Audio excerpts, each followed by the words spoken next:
Hello, Andy here with a quick update on GoodData for Visual Studio Code. As promised in my last video, dashboards as code are finally here and will be the main topic of this video. Meanwhile, make sure to like and subscribe so that you don't miss the next upload. With version 0.4, we now have almost complete support for dashboards as code. You can clone any existing workspace with dashboards and deploy it back to GoodData server.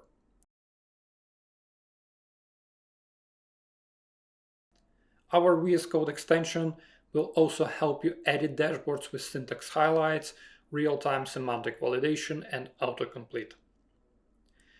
Make sure to enable the experimental flag in the manifest though. This feature is still not mature, so we choose to keep it opt-in for a while. As always, we are eager to hear your feedback on the new syntax, so make sure to leave a comment below or reach out to us on our community Slack. You will find a link in the description. Meanwhile, we are preparing a live webinar on Analytics as Code, and it will happen on January 31st, 2024. My colleague Tomasz and I will talk about Analytics as Code in general and GoodData's flavor of it specifically. If you want to know why you should build your next analytical project in code, make sure to register. There is a link in the video description. This is all the news that I have for you so far. See you in the next video.